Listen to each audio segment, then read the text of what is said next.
Sensoscopie, le podcast de l'intelligence sensorielle. Quand on nage avec les requins, mieux vaut ne pas saigner. Des inspirations essentielles pour décoder nos ressentis, comprendre le monde, notre environnement, pour tous ceux qui cultivent l'art de percevoir et bien plus. Restez vivants dans un monde qui peut parfois sembler trop rapide, trop bruyant, trop violent, trop dispersé, insensé. Je suis Emmanuelle Motte, fœtus devenue grand-mère. J'ai souvent mouru et renaquis. J'ai d'abord été costumière pour tisser des fils et des liens avant de franchir la frontière de l'épiderme et découvrir le costume intérieur qui façonne nos rôles. Équipée de 30 ans d'exploration pratique de nos compétences comportementales, ma capacité à interroger le système sensoriel aide tous ceux qui bloquent dans des situations complexes. Merci d'avoir choisi l'audio pour vous extraire des écrans et favoriser une écoute intime et confidentielle. En ce début d'année 2025, je vous invite à un voyage au cœur d'un mystère universel et fondamental, celui des lunes, ces cycles féminins qui incarnent mois après mois le cercle éternel de la vie, de la mort et de la renaissance, comme si chaque mois était une vie initiatique nous préparant à la sagesse et à la paix. Pour explorer cette richesse infinie, j'ai la joie d'accueillir Claire Josan-Mézel, gardienne des savoirs ancestraux et des sagesses du corps. Ensemble, nous allons humer les primes verts du printemps, nous ancrer dans la terre nourricière, cette mère qui nous soutient inconditionnellement, et redécouvrir le sacré, dépouillé de dogmes, réenchanté par la puissance du vivant et l'intelligence sensorielle des lunes. Nous ouvrirons des portes essentielles, comme l'héritage de nos lignées personnelles et celles des peuples autochtones. Vous écouterez comment les tentes rouges et les moon lodges peuvent être réinventés pour accompagner les femmes et les hommes d'aujourd'hui dans leur évolution. Sans plus attendre, je laisse la parole à Claire qui va se présenter et nous guider dans cet univers. Je suis une aînée qui vient transmettre des savoirs anciens que j'ai glanés au cours de ma vie depuis que j'ai environ 20 ans. Waouh! Donc tu as fait un grand parcours. Donc quand tu dis « je suis aînée », comment tu définirais?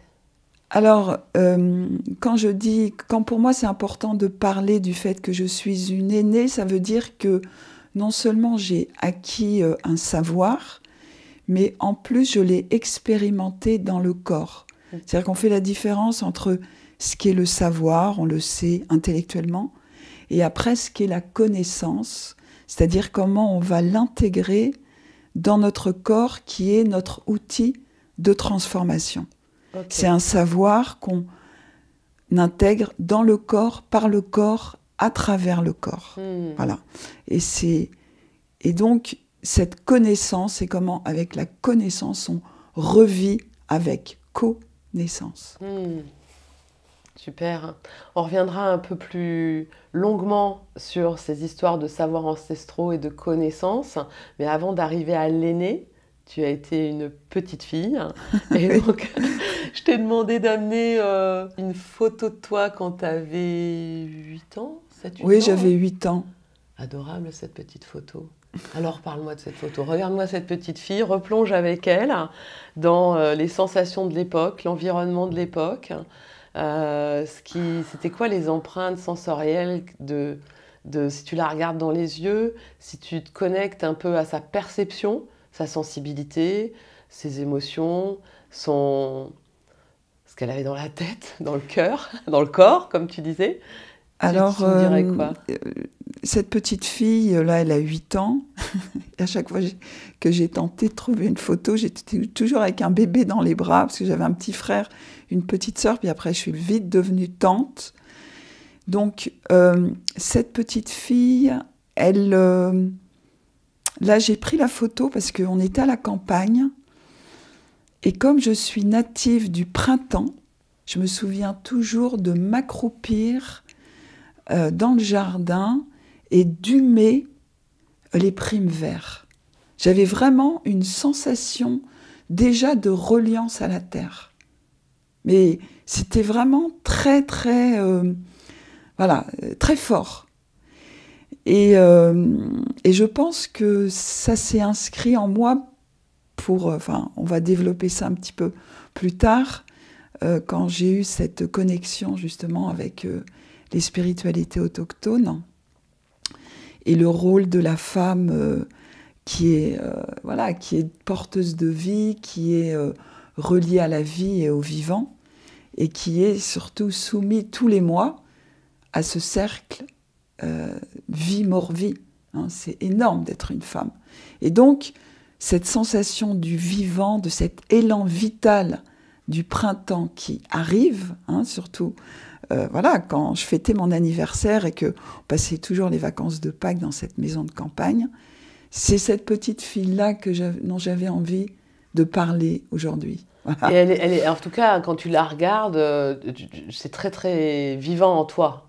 Oui, oui, je sais pas, oui, mais en tous les cas, je la ressens encore. Tu la ressens encore. Oui, oui. Et autour de toi, les gens, t'avais quelle relation? Enfin, comment tu les sentais, les gens autour de toi? Ben, je pouvais pas parler de ça. C'était pas quelque chose, c'était pas En tout cas, disciple. c'était ton jardin secret. Voilà, c'était mon jardin secret, ça c'est sûr. Il y avait beaucoup de gens autour de toi? Ben, moi, je suis la 9e de 11. Donc, je viens d'un milieu très traditionnel, catholique. Donc, du coup, j'ai toujours été sensible au sacré, mais le dogme, ça ne me parlait pas. Donc, et surtout, je veux dire, moi, je suis du début des années 60. Au début, enfin, je veux dire, 20 ans, en 1980, il y avait juste eu la loi de l'avortement. Je veux dire, il y avait cette liberté sexuelle qui commençait, etc. Donc j'ai laissé de côté ce côté très dogmatique pour, voilà, pour vivre ma vie de jeune femme. Voilà, je me suis libérée un petit peu comme ça des empreintes un peu trop rigides. Tu le sentais ça à l'époque, quand tu regardes cette photo, cette rigidité-là de l'éducation peut-être? Je ne sais pas si je la sentais, mais en tous les cas, je sentais un poids. Un poids. Mais j'arrivais pas à intellectualiser pour dire ce que c'était. Tu jouais à quoi? Alors, en fait, c'est assez intéressant parce que quand j'ai eu mon petit frère, puis ma petite sœur, donc à 6 et 7 ans, j'ai laissé mes poupées de côté. Je me suis dit, j'ai plus besoin d'avoir de poupées. Maintenant, j'ai un vrai bébé à m'occuper. Et donc, voilà. Donc, peut-être le côté un petit peu imaginaire est parti, puisque j'étais dans le vrai, quoi. Voilà. Et j'étais dans le réel. Et donc, c'était avec tout ce que ça a de bien. Alors, ce que je dirais, puisque moi, je suis la 9e de 11, et que, voilà, j'ai eu un petit frère qui était le 10e, une petite sœur, la 11e, j'ai peut-être commencé à voir mes manques aussi. Manque d'enfants. Après, je les ai énormément ressentis quand je suis devenue mère, mais je ne pouvais pas entendre un enfant pleurer. Donc, j'étais tout le temps en train d'aller m'occuper de ce petit frère et de cette petite sœur qui pleurait. J'étais très tendre, en fait, à l'intérieur de moi. Il y avait une vraie tendresse, candeur, que j'ai dû un petit peu laisser de côté et qui est revenue aussi avec l'âge. Hein, quand j'ai été contacter l'aîné en moi, l'aîné a dû se reconnecter avec cette petite fille tendre. Et ça m'a fait du bien aussi de reconnecter. Oui. Ouais, je vois ce que tu veux dire. C'est-à-dire qu'en fait, très vite, quelque part, tu te sens soutenu par la terre, parce que tu es accroupi dans la terre et tu as cette explosion du printemps qui te soutient, enfin, dans la façon dont on parle. Et puis tu t'occupes très vite de ton petit frère, de ta petite sœur, donc il y a un lien, il y a quelque part le don de soi et prendre soin d'un vrai enfant plutôt que de jouer à la maman. Bah, tu es un peu maman, mère, on va dire. Totalement.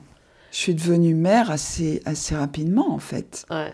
Et c'est pour ça que aussi, après, je suis devenue mère tardivement, parce que j'avais vraiment besoin de me trouver, moi, en tant que personne.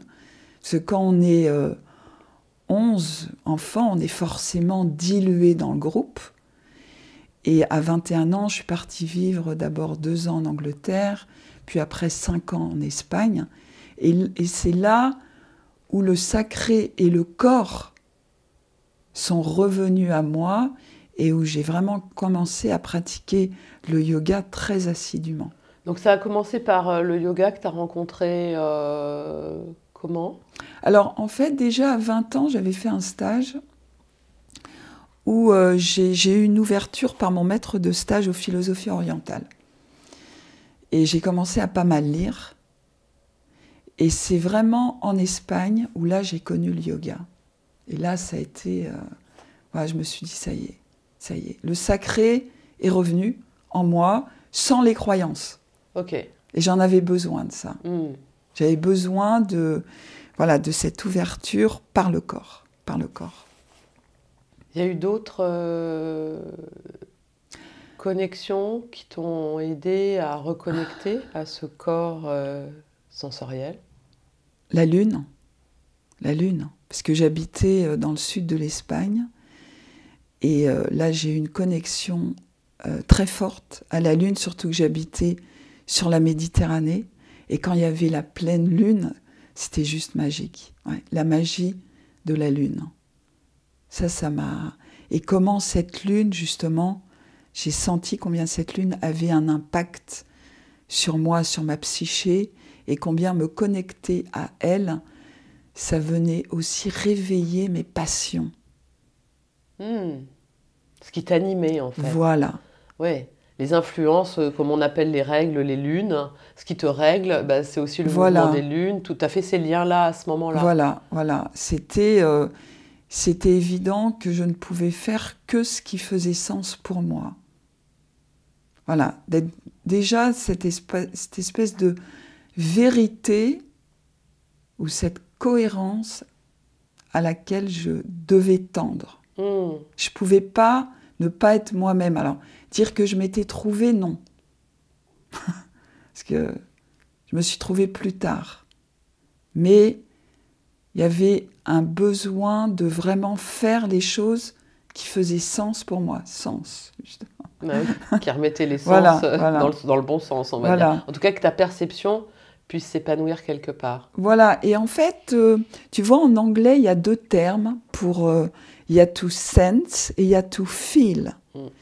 Et en fait, feel, c'est beaucoup plus relié à nos sens, le toucher, l'odorat, la vue, etc. Alors que sense, c'est beaucoup plus relié à nos perceptions internes. Et je crois que ma vie a été me relier à ça, d'être une traqueuse de ce que, au cours justement de mon mois lunaire, j'allais ressentir, palper en moi, c'est-à-dire de prendre conscience de ce qui émergeait, de ces perceptions très intimes qui émergeaient de moi. Donc tu vois la lune en Espagne et là tu prends conscience de la puissance, on va dire, des éléments, en tout cas de la nature. Oui, et puis aussi que je me reliais à l'infiniment grand aussi. Que l'infiniment grand avait... et tous ces cycles. Au cycle. Au cycle. Et comment ces cycles extérieurs étaient reliés avec mes cycles internes. Voilà. Donc... Concrètement, ça se manifeste de quelle façon dans ta vie? Le fait d'avoir cette conscience de l'univers, quelque part, enfin de l'organisation, on va dire, du cycle, le cycle de la Lune, de ses 28 jours, du cycle des saisons, du cosmos, on va dire de l'organisation peut-être de l'énergie des planètes. Tu vois, tout ça, à cet âge-là, vers 25 ans, c'était intuitif. Tu vois, c'était de la perception qui était palpable, mais dans ma tête qui était impalpable. Tu vois. Mais après, j'ai pu lui donner du sens quand j'ai été mère. C'est-à-dire que quand j'ai été mère, je me suis rendu compte, puisque pendant 9 mois, je n'avais plus été cyclique, puisque je n'avais plus mes règles. Donc tout d'un coup, quand mes règles sont revenues, j'ai commencé à m'intéresser à la sagesse cyclique de la femme et à ces 4 saisons qu'elle traverse au cours de ce cycle menstruel et de ce cycle de vie-mort-vie dont j'ai parlé tout à l'heure. Et donc finalement, c'est énorme d'être une femme. C'est incroyable que pendant 28 jours, il y a cette capacité, on a notre organisme qui est à l'intérieur de nous, converge pour qu'on puisse accueillir, on fait un petit nid douillet à une vie qui pourrait venir, mais qui la plupart du temps ne vient pas, puisque on a, je veux dire, on ne peut pas être enceinte tous les mois, et tout d'un coup, comme la vie n'est pas là, hop, la vie s'évacue. Donc, il y a les règles qui arrivent. Donc, finalement, dans notre psychique, cette vague hormonale a forcément un impact énorme sur nous.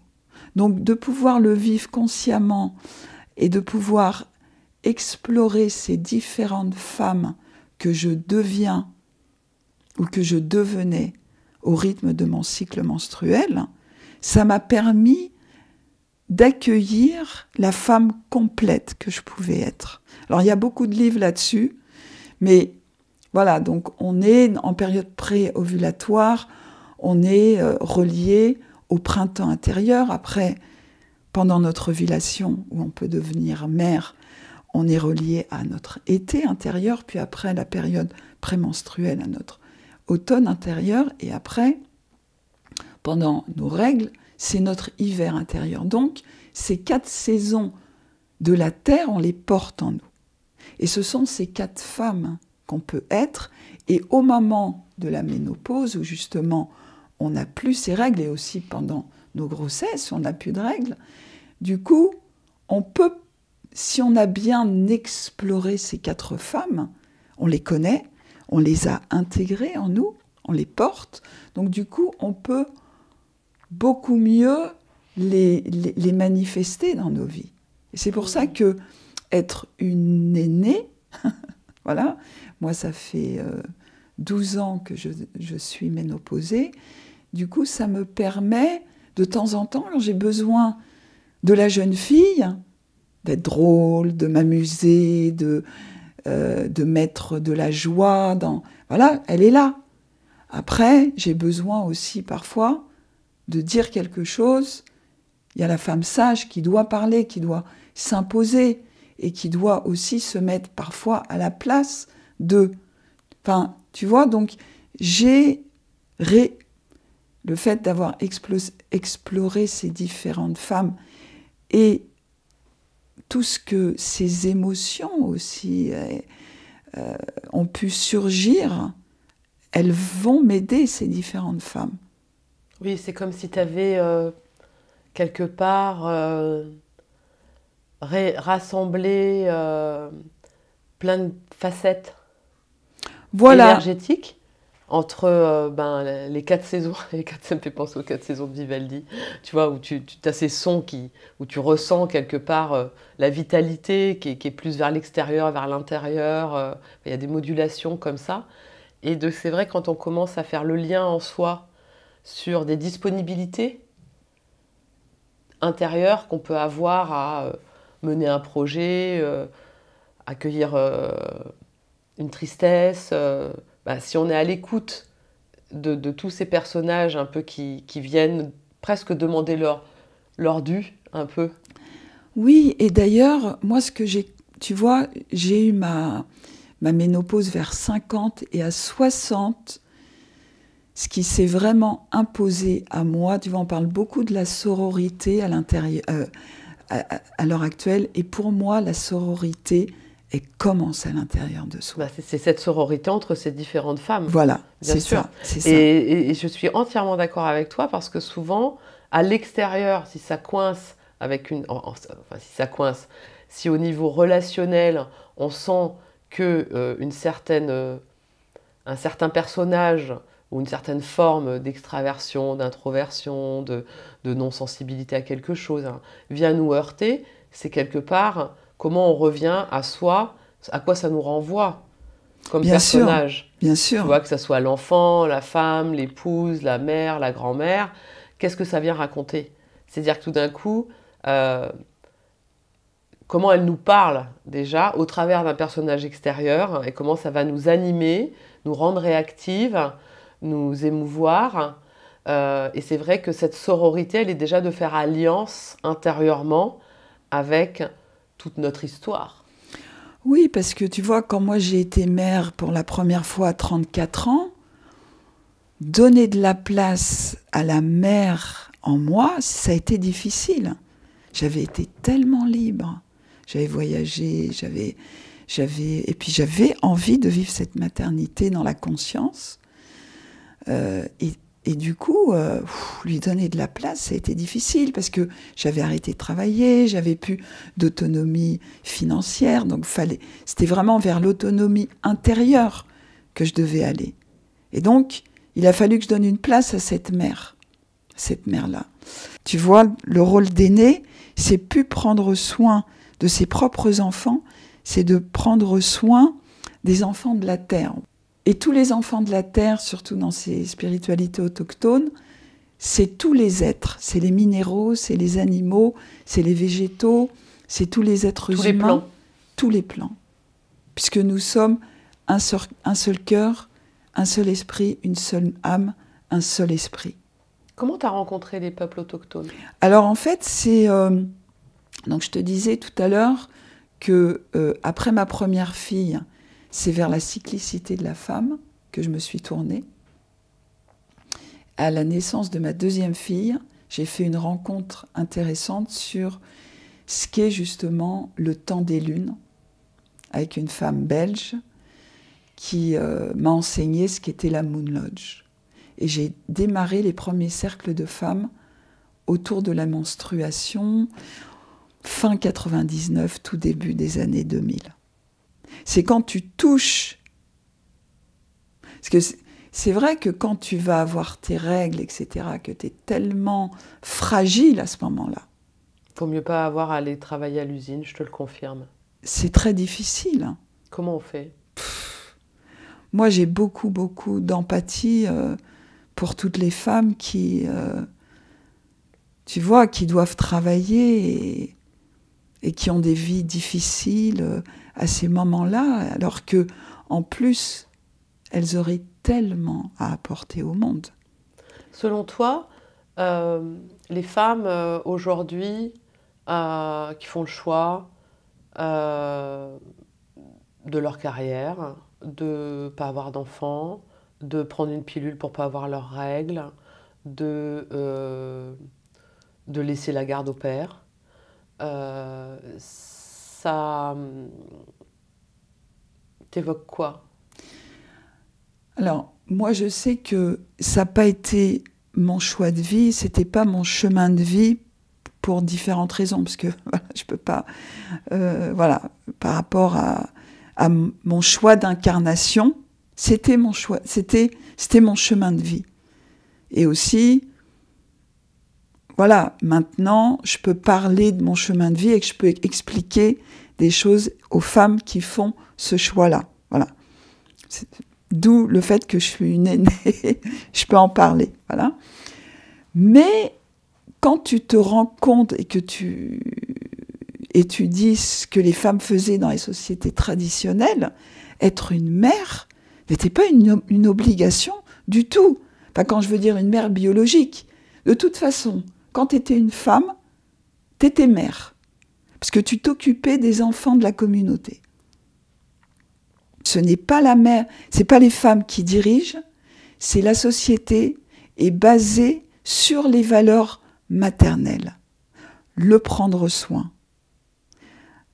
C'est le prendre soin, le maternel. Tu vois? Prendre soin de la terre, prendre soin des enfants. Nourrir, prendre soin des personnes âgées. Et d'ailleurs, les hommes sont empathiques. Les hommes ont envie de prendre soin. On attend, je pense beaucoup de femmes attendent que les hommes soient justement dans cette recherche intérieure, mais c'est pas ce qui caractérise un homme. Un homme, il a envie de t'aider, il a envie d'être dans l'action pour t'aider, il a envie de te trouver des solutions. Et on veut que l'homme, il aille chercher dans son intériorité des choses, mais non, c'est pas comme ça, lui. C'est pas son féminin à lui. Le système hormonal fonctionne pas pareil, Non. tu veux dire.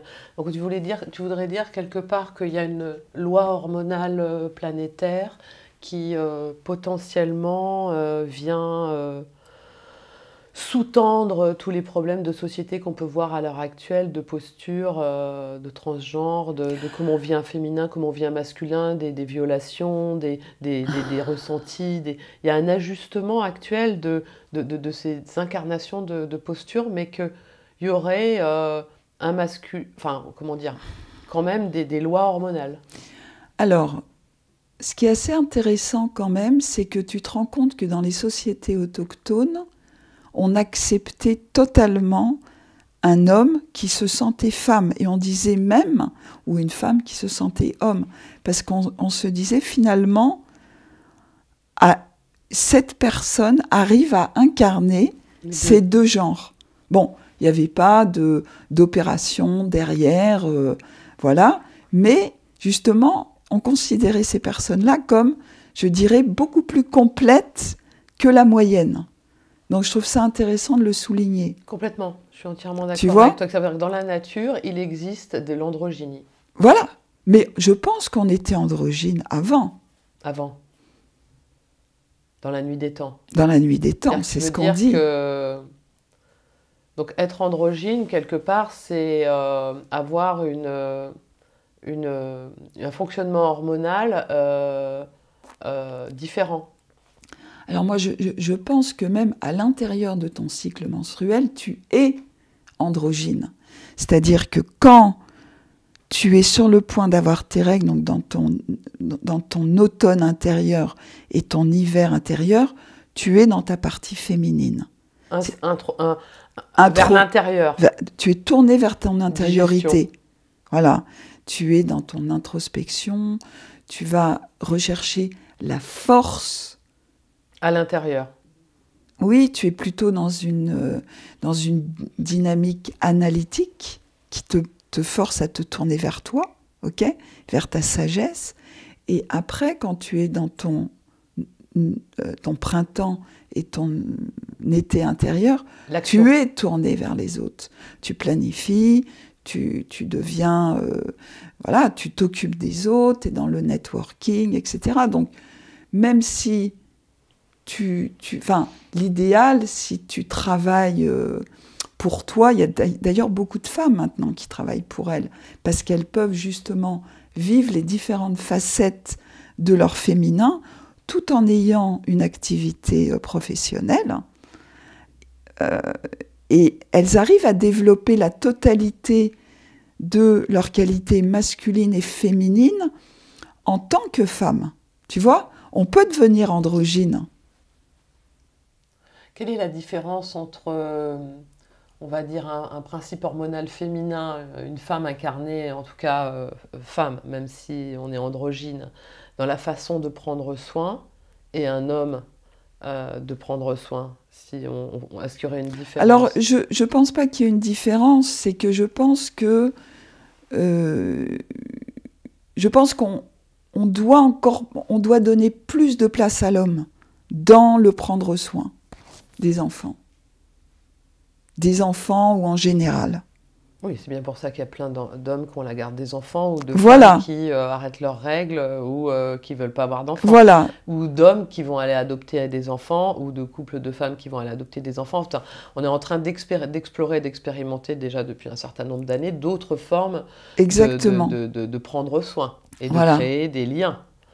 Voilà, je veux dire, le tantra, le polyamour, tout ça, c'est d'autres explorations. Et je pense qu'on doit accepter que l'homme prenne plus sa place dans son féminin d'homme, et que peut-être la femme doit prendre plus son masculin dans son masculin de femme, qui est différent. Je pense que justement le le masculin de la femme, c'est relié à la vie et au vivant. Tu vois, moi, et reprendre son rôle spirituel aussi. Mais c'est à chacun aussi de se trouver et d'être dans sa cohérence. Et ça, c'est le soi à soi. C'est ça le féminin. Complètement. C'est le soi à soi. C'est qu'est-ce que je m'éloigne du monde. Et c'est vrai que les périodes des règles, c'est le meilleur moment, parce que je suis reliée à mon cerveau archaïque. Hein, on le sait, hein, on n'émet pas les mêmes ondes au cours de notre cycle menstruel. On dit qu'une femme, pendant ses cycles menstruels, elle émet, alors je ne sais plus si c'est du bêta ou du gamma, et un homme, il doit faire 20 ans de méditation pour arriver à émettre ce qu'une femme émet naturellement pendant ses règles, que relié justement à nos lunes. C'est-à-dire que les femmes avant n'allaient pas en quête de vision, puisque tous les mois, avec leurs règles, elles avaient des visions. Et donc, 13 fois par an, la femme rentrait dans la Moon Lodge, depuis leurs premières règles jusqu'à ce qu'elles n'aient plus leurs règles. Et donc 13 mois par an, elles étaient connectées ensemble à l'esprit. Et on imagine une petite fille de 12-13 ans qui tous les mois va dans la Moon Lodge, où là, elle est, je dirais, encadrée, chapeautée, accompagnée, soutenue, j'aime bien aussi le terme, contenue par des aînés qui ont vécu ça. Et donc ces femmes-là, elles avaient une connexion à l'esprit que nous, je pense, on a du mal à appréhender. Et c'est ça le pouvoir de la femme. Je vois, tout à fait. Tu vois ? Et aujourd'hui, de par le monde, ces traditions de Moon Lodge perdurent chez les peuples autochtones. Tu y es allé, tu les as vu faire ? Moi, je suis pas... En fait, il y a beaucoup d'occidentales comme moi qui continuent... Enfin, tu vois, parce que finalement, moi, j'ai eu une Moon Lodge à Paris, mais les femmes ne venaient pas dormir, alors qu'elles avaient la possibilité, mais c'était difficile. Mais je sais que ça a donné envie à des femmes... Il y a beaucoup de femmes qui ont des yourtes maintenant. Et elles accompagnent des jeunes femmes qui viennent chez elles dormir pendant leurs règles. Donc, si tu veux, moi je ne l'ai pas vu faire chez des autochtones. Ça existe encore ? Je ne suis pas sûre. Tu veux dire qu'en fait, la femme qui t'a enseigné, en tout cas, elle, son enseignement, elle le tenait de... Oui, elle le tenait de Jamie Sams. C'est qui ? Jamie Sams, c'est une femme métisse, c'est elle qui a écrit les 13 mères originelles. Et elle avait étudié avec elle, et moi je suis très proche de Brooke Medicine Eagle, qui a été la première à semer toutes ces graines. Et je pense que le mouvement des Tentes Rouges n'aurait pas émergé comme ça d'une façon aussi forte, puisque la Tente Rouge, je dirais, c'est l'émanation occidentale. Enfin non, c'est de la sagesse occidentale, mais c'est une émanation moderne de la Moon Lodge. Tu vois ? Et ça n'aurait pas surgi d'une façon aussi forte à différents points, parce que c'est drôle, il y a eu une concomitance de l'émergence dans des points très différents aux États-Unis de ce mouvement. C'est né il y a combien de temps aux États-Unis ? Alors, je crois que vers 2008, il y a eu le... Ouais, il faudra regarder, mais je pense que le livre La Tente Rouge est sorti vers 2006 ou 2007. Et 2008, il y a eu des Tentes Rouges qui ont émergé aux États-Unis. Puis il y a des femmes qui ont commencé à le faire en Angleterre, et puis après en France. Et puis, il y a des Tentes Rouges un petit peu partout. Alors moi, je suis restée fidèle à la Moon Lodge. Pourquoi ? Parce que finalement, j'ai commencé à animer des Moon Lodge avant que le mouvement des Tentes Rouges surgisse. Et j'aime bien me sentir relié à une tradition. Donc je suis restée avec la Moon Lodge. Mais pour moi, les Tentes Rouges, c'est pareil. En tout cas, il y a ce mouvement qui a émergé de donner la possibilité à des femmes de se relier à leur cycle avec des cercles, des lieux, des partages, avec un dispositif de rituel qui permet en tout cas cette connexion-là, c'est ça? On est dans une société où finalement la femme n'a pas beaucoup de possibilités de créer de l'ocytocine. Tu vois, tu parlais d'hormones tout à l'heure. L'ocytocine, c'est ce qui va réduire le stress de la femme.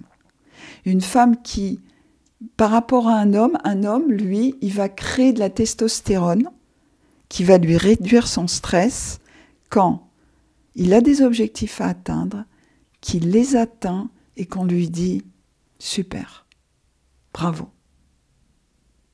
La femme, elle travaille en entreprise, elle a des objectifs à atteindre, elle les atteint, on lui dit « très bien ». C'est pas ça, ça ne réduit pas son stress. Au contraire, elle va créer de la testostérone qui va lui donner envie d'être encore plus dans ce masculin. Donc ce qui va réduire son stress à la femme, c'est d'être dans un environnement où elle va pouvoir parler et se sentir écoutée. Ce qu'elle ne peut pas tellement faire quand elle rentre chez elle le soir à la maison, parce qu'elle est à nouveau dans des objectifs à atteindre, parce qu'il faut rentrer, il faut passer chez le teinturier, il faut nettoyer, enfin il faut s'occuper des enfants, faire des devoirs, faire la nourriture, etc. Elle a quand même 2 vies, la femme, dans une seule journée.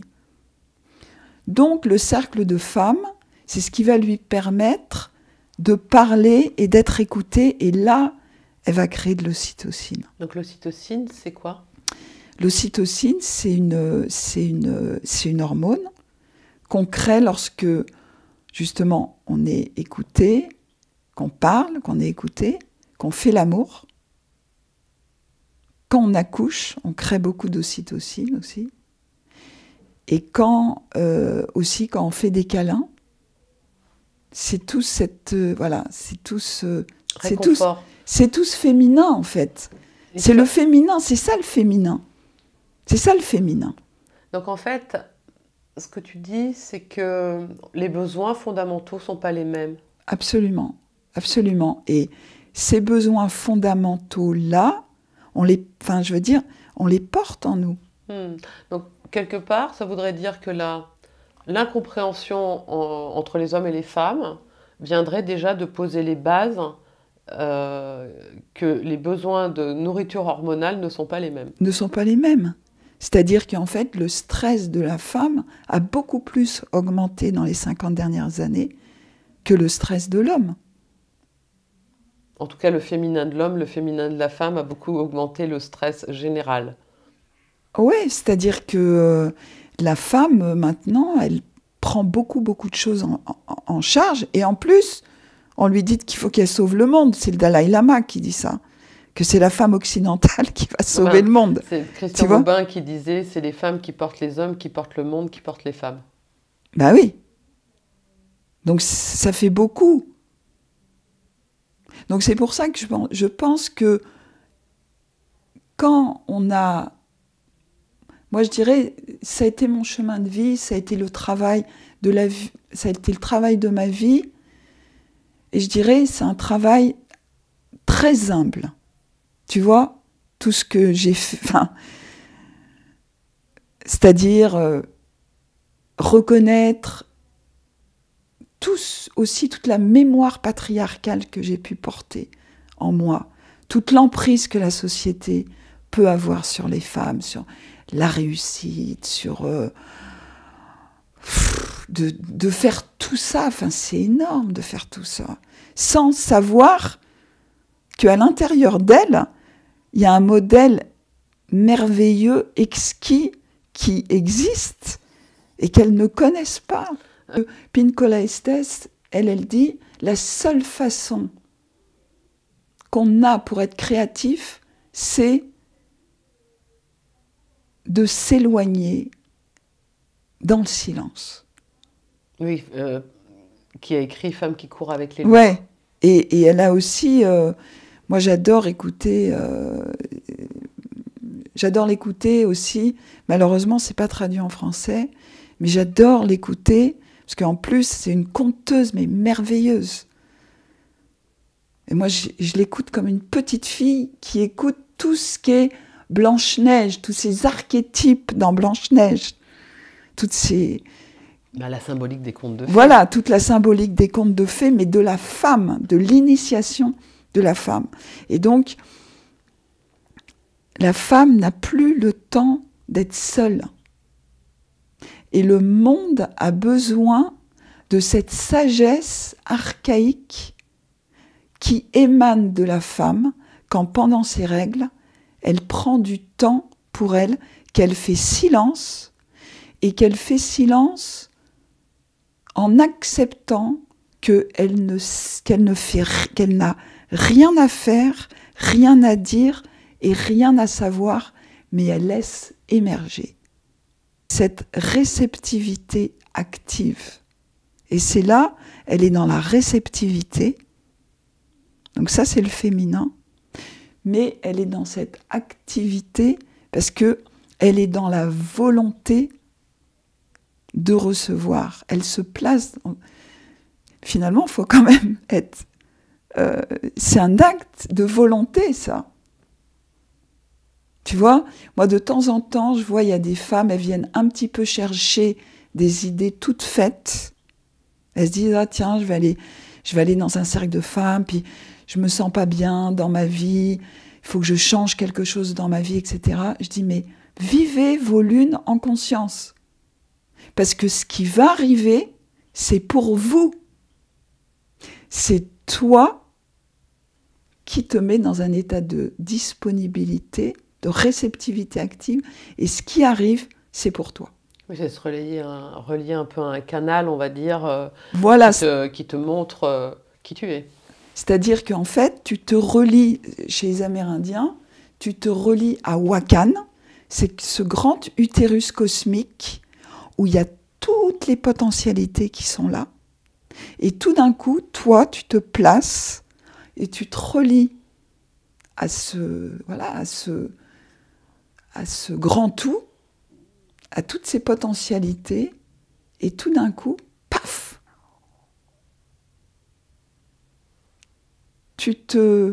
finalement, c'est ta bonne volonté. Tu te places dans un esprit de bonne volonté. Tu dis rien, tu fais rien, tu es là, tu attends, et ça arrive, et ce qui arrive, c'est pour toi. Mmh. Et quand tu dis c'est pour toi, ça veut dire quoi? C'est ce qui est juste pour toi de faire. À ce moment-là. Ouais. Tu reçois, finalement, tu canalises. Alors, tu peux recevoir un mois, et le mois d'après, tu vas recevoir autre chose qui va aussi, tu vois, nourrir ce que tu viens de recevoir. Finalement, tu peaufines au fil des mois ce qui est juste pour toi. Moi, j'appelle ça l'intelligence sensorielle. C'est-à-dire qu'à un moment donné, tu te mets à l'écoute d'une sensation de ce qui émerge en t'ouvrant à plus grand que toi, en fait. C'est ça. Tu t'ouvres, ouais. Tu t'abandonnes, il y a une idée d'abandon là-dedans quand même. Totalement.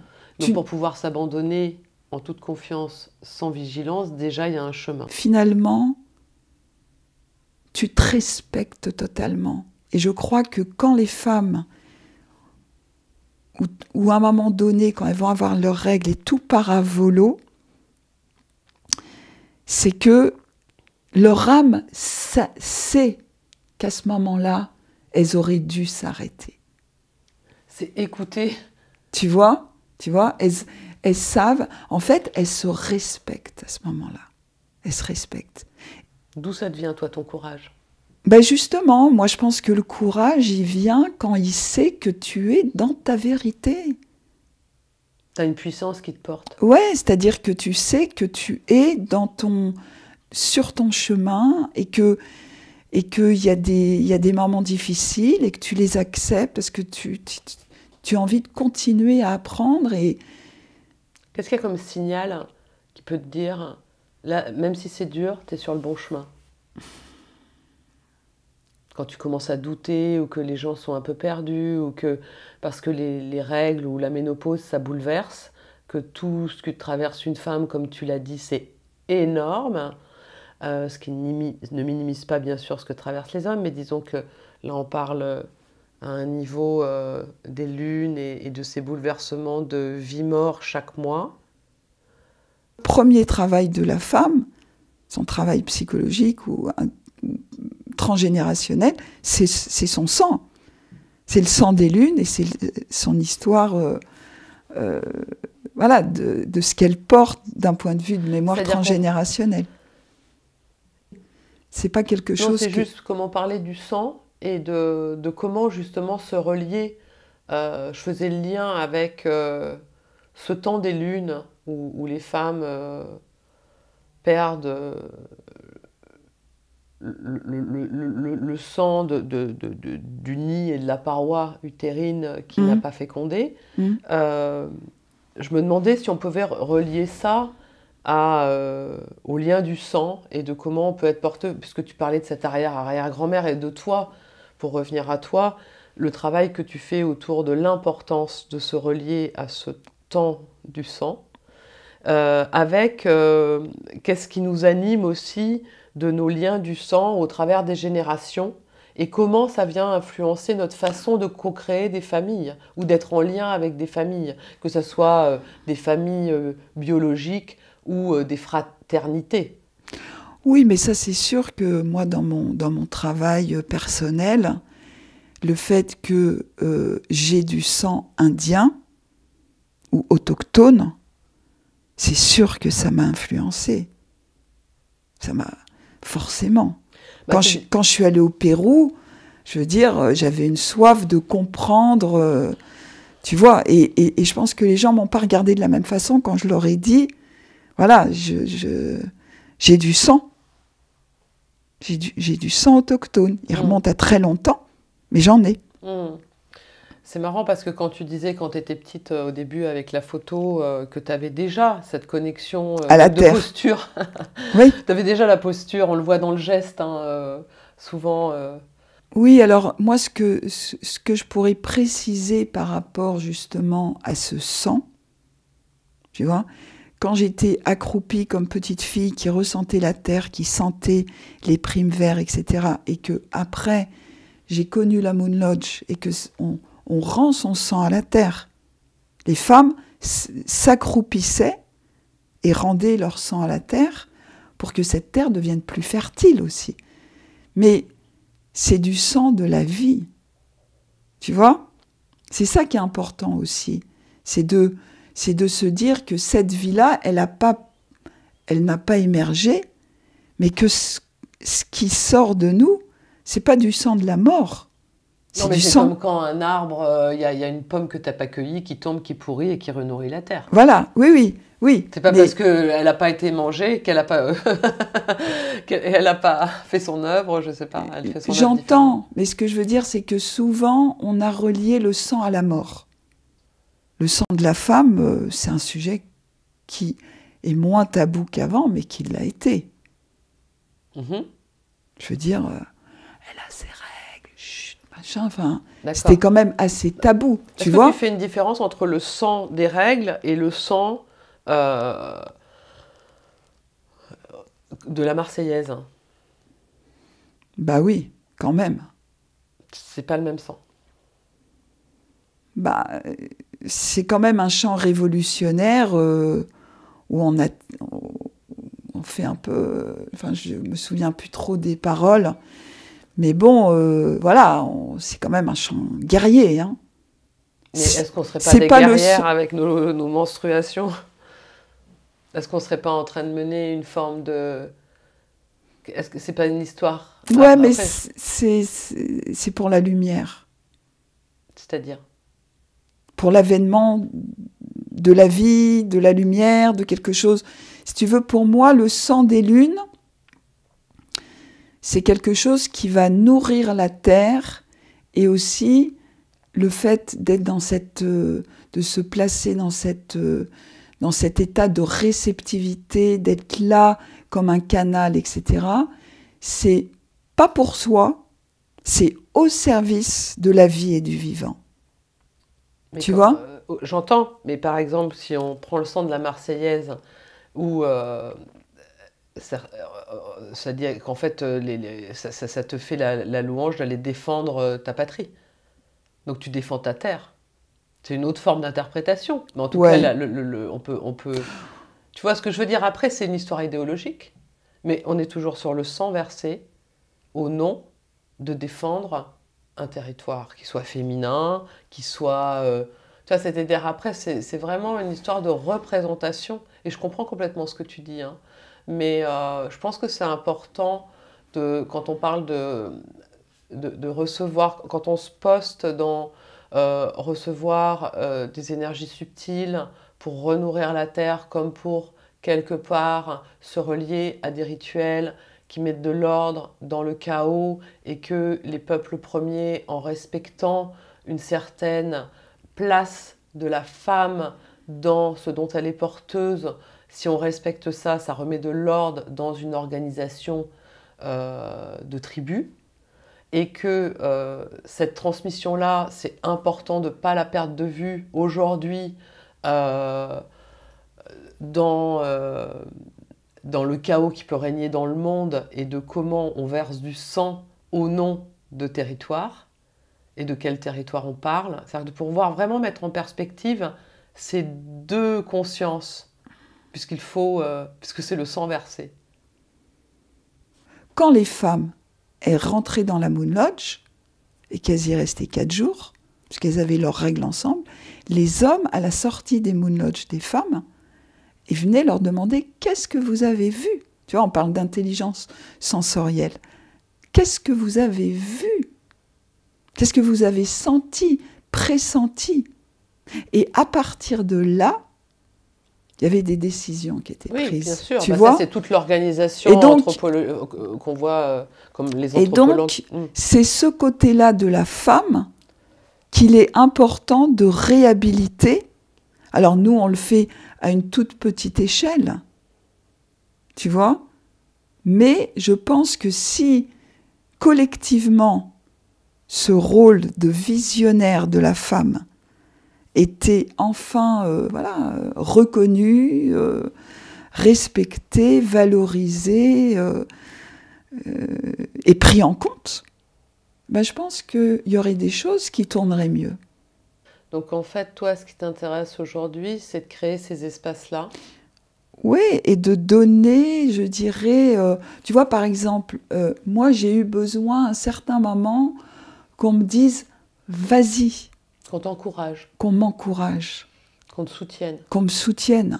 Et tu vois, il y a un texte de Clarissa Pinkola Estés qui dit « les aînées ne sont pas au-dessus, elles sont en dessous, elles nous portent ». Tu vois, c'est nos socles. Du coup, moi, je les aide à continuer à enseigner. Donc, j'ai créé avec une femme plus jeune que moi une plateforme où je fais intervenir des femmes sur tous ces sujets féminins qui sont très différents. C'est wisewomenoftheworld.com, femmes sages du monde.com, femmes au pluriel. À 40 ans, tes idées s'éclaircissent. Tu vois, tu sais ce que tu veux faire de ta vie. Puis tout d'un coup, avec le bouleversement hormonal, alors que, je veux dire, tu es un peu au pic de ta vie, c'est un peu, tu vois, l'été, etc.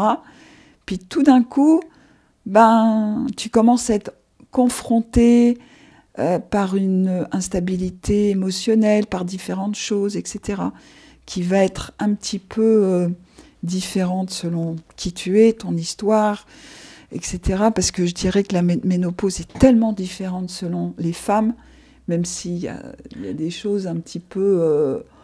voilà, on parle des bouffées de chaleur, de la tristesse, de l'énervement, qu'on arrive beaucoup moins, enfin, qu'on a des problèmes de sommeil, etc. Mais on est quand même très relié à notre histoire aussi, familiale.